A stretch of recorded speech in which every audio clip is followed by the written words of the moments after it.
بسم اللہ الرحمن الرحیم۔ السلام علیکم۔ تاجر اپنی دولت کوڑے دانوں میں نہیں رکھتے، تو آپ کیا سمجھتے ہیں کہ اللہ اپنا دین غیر صالح دلوں میں رکھے گا؟ دل کو جو چیز سب سے زیادہ خراب کرتی ہے وہ انسان کی نظر ہے۔ جو ہم دیکھتے ہیں وہ سیدھا دل میں اترتا ہے۔ نظر دل کی کھڑکی ہے۔ نظر کی آوارگی دل کے ساتھ وہی معاملہ کرتی ہے جو کمان سے نکلا ہوا تیر کرتا ہے۔ یہ دل کو مردہ نہ بھی کرے تو گھائل ضرور کر دیتی ہے۔ نظر کی حفاظت ہمارے دلوں کو محفوظ کرتی ہے، پاکیزہ بناتی ہے۔ بد نظری ہمیں اللہ کی نظر سے گرا دیتی ہے، غیر محفوظ کرتی ہے، اور عبادات میں دل نہیں لگتا۔ جس دل میں دنیا بستی ہو وہاں اللہ نہیں بس سکتا۔ اپنے دلوں کو اللہ تعالیٰ کے رہنے کا مقام بنانے کے لیے اس میں سے ہر دنیاوی خواہش اور لذت کو ختم کرنا ضروری ہے۔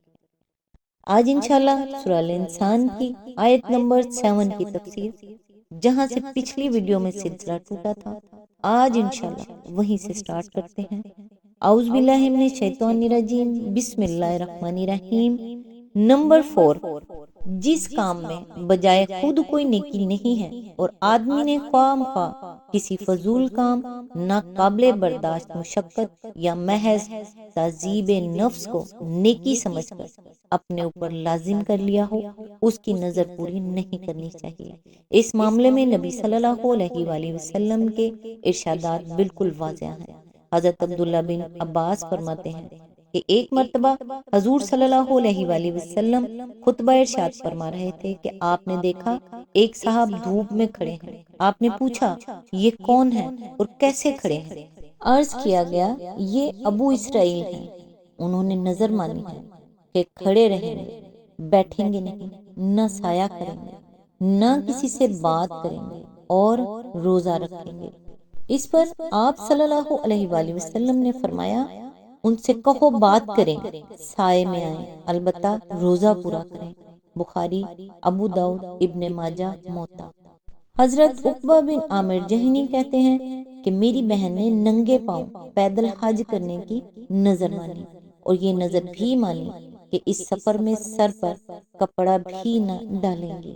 حضور صلی اللہ علیہ وآلہ وسلم نے فرمایا اسے کہو کہ سواری پر جائے اور سر ڈھانپے۔ ابو داؤد، مسلم نے اس مضمون کی متعدد روایات نقل کی ہیں جن میں کچھ لفظی اختلاف ہے۔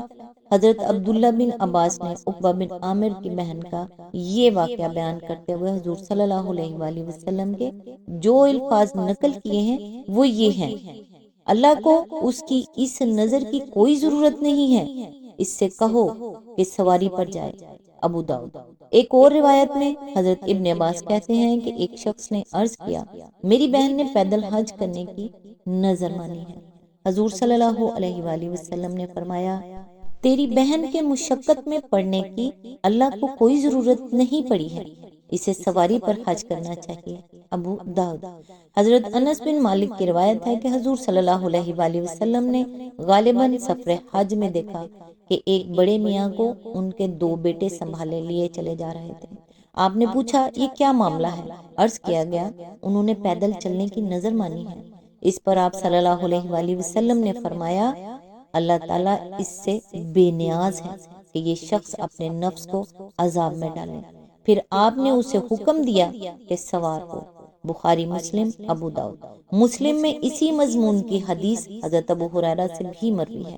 نمبر 5، اگر کسی نظر کو پورا کرنا عملاً ممکن نہ ہو تو اسے کسی دوسری صورت میں پورا کیا جا سکتا ہے۔ حضرت جابر بن عبداللہ کہتے ہیں کہ فتح مکہ کے روز ایک شخص نے اٹھ کر عرض کیا یا رسول اللہ صلی اللہ علیہ وآلہ وسلم، میں نے نظر مانی تھی کہ اگر اللہ نے مکہ آپ کے ہاتھ پر فتح کر دیا تو میں بیت المقدس میں 2 رکعت نماز پڑھوں گا۔ حضور صلی اللہ علیہ وآلہ وسلم نے فرمایا یہیں پڑھ لے۔ اس نے پھر پوچھا، آپ نے پھر وہی جواب دیا۔ اس نے پھر پوچھا، آپ نے فرمایا اچھا تو تیری مرضی۔ دوسری ایک روایت میں ہے کہ حضور صلی اللہ علیہ وآلہ وسلم نے فرمایا قسم ہے اس ذات کی جس نے محمد کو حق کے ساتھ بھیجا ہے، اگر تو یہی نماز پڑھ لے تو بیت المقدس میں نماز پڑھنے کے بدلے یہ تیرے لیے کافی ہوگی۔ ابو داؤد۔ نمبر 6، اگر کسی نے اپنا سارا مال اللہ کی راہ میں دے دینے کی نظر مان لی ہو تو اس کے بارے میں فقہا کے درمیان اختلاف ہے۔ امام مالک کہتے ہیں کہ اسے 1/3 مال دے دینا چاہیے، اور مالکیہ میں سے سہنون کا قول ہے کہ اسے اتنا مال دے دینا چاہیے جسے دینے کے بعد تکلیف میں نہ پڑ جائے۔ امام شافعی کہتے ہیں کہ اگر یہ نظر تبرر کی نوعیت کی ہو تو اسے سارا مال دے دینا چاہیے، اور اگر یہ نظر لجاج ہو تو اسے اختیار ہے کہ نظر پوری کرے یا قسم کا کفارہ ادا کر دے۔ امام ابو حنیفہ کہتے ہیں کہ اسے اپنا وہ سب مال دے دینا چاہیے جس میں زکوٰۃ عائد ہوتی ہو، لیکن جس مال میں زکوٰۃ نہیں ہے، مثلا مکان یا ایسی ہی دوسری املاک، اس پر اس نظر کا اطلاق نہ ہوگا۔ حنفیہ میں سے امام زفر کا قول ہے کہ اپنے اہل و عیال کے لیے 2 مہینے کا نفقہ رکھ کر باقی سب صدقہ کر دے۔ عمدۃ القاری۔ شرح موطا از شاہ ولی اللہ صاحب۔ حدیث میں اس مسئلے کے متعلق جو روایت آئی ہے وہ یہ ہیں، حضرت کعب بن مالک کہتے ہیں کہ غزوہ تبوک کے موقع پر پیچھے رہ جانے کی وجہ سے جو عطاب مجھ پر ہوا تھا اس کی جب معافی مل گئی تو میں نے رسول اللہ صلی اللہ علیہ وآلہ وسلم کی خدمت میں عرض کیا کہ میری توبہ میں یہ بات بھی شامل تھی کہ میں اپنے سارے مال سے دستبردار ہو کر اسے اللہ اور رسول کی راہ میں صدقہ کر دوں گا۔ حضور صلی اللہ علیہ وآلہ وسلم نے فرمایا، نہیں، ایسا نہ کرو۔ میں نے عرض کیا، پھر آدھا مال؟ فرمایا نہیں۔ میں نے عرض کیا، پھر 1/3؟ فرمایا ہاں۔ ابو داؤد۔ دوسری روایت میں ہے کہ حضور صلی اللہ علیہ وآلہ وسلم نے فرمایا، تم اپنا کچھ مال اپنے لیے روک رکھو تو یہ تمہارے لیے زیادہ بہتر ہے۔ بخاری۔ امام زہری کہتے ہیں کہ مجھے یہ خبر پہنچی ہے کہ حضرت ابو لبابہ نے، جن پر اسی غزوہ تبوک کے معاملے میں عطاب ہوا تھا، حضور صلی اللہ علیہ وآلہ وسلم سے عرض کیا، میں اللہ اور اس کے رسول کی راہ میں صدقے کے طور پر اپنے سارے مال سے دستبردار ہوتا ہوں۔ حضور صلی اللہ علیہ وآلہ وسلم نے جواب دیا، تمہارے لیے اس میں سے صرف 1/3 دے دینا کافی ہے۔ موطا۔ نمبر 7، اسلام قبول کرنے سے پہلے اگر کسی شخص نے کسی نیک کام کی نظر مانی ہو تو کیا اسلام قبول کرنے کے بعد اسے پورا کیا جائے؟ نبی صلی اللہ علیہ وآلہ وسلم کا فتویٰ اس بارے میں یہ ہے کہ اسے پورا کیا جائے۔ بخاری، ابو داؤد اور طحاوی میں حضرت عمر کے متعلق روایت ہے کہ انہوں نے زمانہ جاہلیت میں نظر مانی تھی کہ 1 رات اور بروایت بعض 1 دن مسجد حرام میں اعتکاف کریں گے۔ اسلام لانے کے بعد انہوں نے حضور صلی اللہ علیہ وآلہ وسلم سے فتویٰ پوچھا تو آپ صلی اللہ علیہ وآلہ وسلم نے فرمایا، اپنی نظر پوری کرو۔ بعض فقہا نے حضور صلی اللہ علیہ وآلہ وسلم کے اس ارشاد کا یہ مطلب لیا ہے کہ ایسا کرنا واجب ہے، اور بعض نے یہ مطلب لیا ہے کہ یہ مستحب ہے۔ نمبر 8، میت کے ذمہ اگر کوئی نظر رہ گئی ہو تو اسے پورا کرنا وارثوں پر واجب ہے یا نہیں؟ اس مسئلے میں فقہا کے درمیان اختلاف ہے۔ امام احمد، اسحاق بن راہویہ، ابو ثور اور ظاہریہ کہتے ہیں کہ میت کے ذمہ اگر روزے یا نماز کی نظر رہ گئی ہو تو وارثوں پر اس کا ادا کرنا واجب ہے۔ حنفیہ کہتے ہیں کہ نظر اگر بدنی عبادت یعنی نماز یا روزہ کی ہو تو وارثوں پر اس کا پورا کرنا واجب نہیں ہے، اور اگر مالی عبادت کی ہو اور مرنے والے نے اپنے وارثوں کو اسے پورا کرنے کی وصیت نہ کی ہو تو اسے پورا کرنا واجب نہیں ہے۔ البتہ اگر اس نے وصیت کی ہو تو اس کے ترکے میں سے 1/3 کی حد تک نظر پوری کرنی واجب ہوگی۔ مالکیہ کا مذہب بھی اس سے ملتا جلتا ہے، اور شافعیہ کہتے ہیں کہ نظر اگر غیر مالی عبادت کی ہو یا مالی عبادت کی ہو اور میت نے کوئی ترکہ نہ چھوڑا ہو تو اسے پورا کرنا وارثوں پر واجب نہیں ہے، اور اگر میت نے ترکہ چھوڑا ہو تو وارثوں پر مالی عبادت کی نظر پوری کرنا واجب ہے، خواہ اس نے وصیت کی ہو یا نہ کی ہو۔ شرح مسلم للنووی۔ بذل المجہود شرح ابی داؤد۔ حدیث میں اس مسئلے کے متعلق حضرت عبداللہ بن عباس کی روایت ہے کہ حضرت سعد بن عبادہ نے رسول اللہ صلی اللہ علیہ وآلہ وسلم سے فتویٰ پوچھا کہ میری ماں کا انتقال ہو گیا ہے اور ان کے ذمے ایک نظر تھی جو انہوں نے پوری نہیں کی تھی۔ حضور صلی اللہ علیہ وآلہ وسلم نے فرمایا تم اس کی طرف سے پوری کر دو۔ ابو داؤد، مسلم۔ دوسری روایت ابن عباس سے یہ ہے کہ ایک عورت نے بحری سفر کیا اور نظر مانی کہ اگر میں زندہ سلامت واپس گھر پہنچ گئی تو 1 مہینے کے روزے رکھوں گی۔ واپس آنے کے بعد اس کا انتقال ہو گیا اور وہ مر گئی۔ اس کی بہن یا بیٹی نے آ کر رسول اللہ صلی اللہ علیہ وآلہ وسلم سے مسئلہ پوچھا اور آپ صلی اللہ علیہ وآلہ وسلم نے فرمایا کہ اس کی طرف سے تو روزے رکھ لے۔ ابو داؤد۔ ایسی ہی ایک روایت ابو داؤد نے حضرت بریدہ سے نقل کی ہے کہ ایک عورت نے حضور صلی اللہ علیہ وآلہ وسلم سے اسی طرح کا مسئلہ پوچھا اور آپ نے اسے وہی جواب دیا جو اوپر مذکور ہوا ہے۔ ان روایات میں چونکہ یہ بات صاف نہیں ہے کہ حضور صلی اللہ علیہ وآلہ وسلم کے یہ ارشادات وجوب کے معنی میں تھے یا استحباب کے معنی میں، اور حضرت سعد بن عبادہ کی والدہ کی نظر کے معاملے میں یہ واضح نہیں ہے کہ وہ مالی عبادت کے بارے میں تھی یا بدنی عبادت کے بارے میں۔ اسی بنا پر فقہا کے درمیان اس مسئلے میں اختلافات ہوئے ہیں۔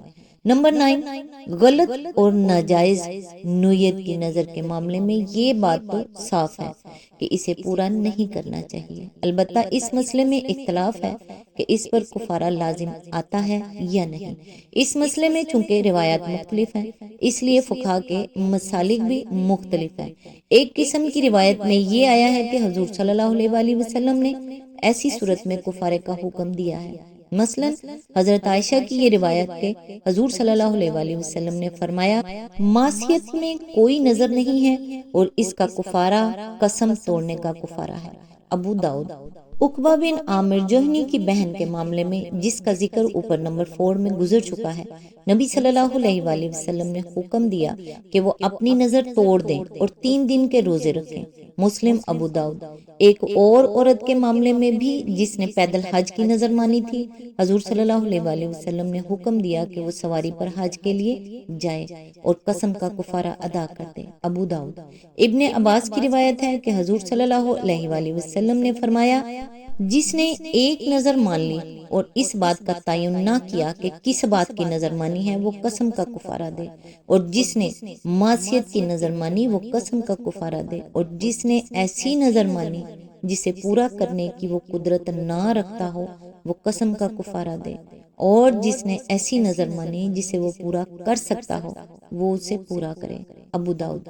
دوسری طرف وہ احادیث ہیں جن سے معلوم ہوتا ہے کہ اس صورت میں کفارہ نہیں ہے۔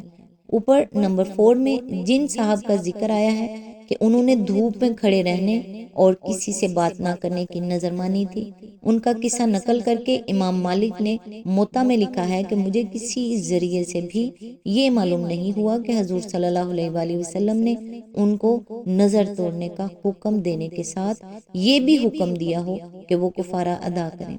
حضرت عبداللہ بن عمرو بن عاص کی روایت ہے کہ رسول اللہ صلی اللہ علیہ وآلہ وسلم نے فرمایا جس نے کسی بات کی قسم کھائی ہو اور بعد میں وہ دیکھے کہ اس سے بہتر بات دوسری ہے تو وہ اسے چھوڑ دے اور وہ کام کرے جو بہتر ہو، اور اسے چھوڑ دینا ہی اس کا کفارہ ہے۔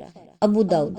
بہقی کہتے ہیں کہ یہ حدیث اور حضرت ابو ہریرہ کی یہ روایت کہ جو کام بہتر ہے وہ کرے اور یہی اس کا کفارہ ہے ثابت نہیں ہے۔ امام نووی ان احادیث پر بحث کرتے ہیں۔ شرح مسلم میں لکھتے ہیں کہ امام مالک، شافعی، ابو حنیفہ، داؤد ظاہری اور جمہور علماء کہتے ہیں کہ معصیت کی نظر باطل ہے اور اسے پورا نہ کرنے پر کفارہ لازم نہیں آتا، اور امام احمد کہتے ہیں کہ کفارہ لازم آتا ہے۔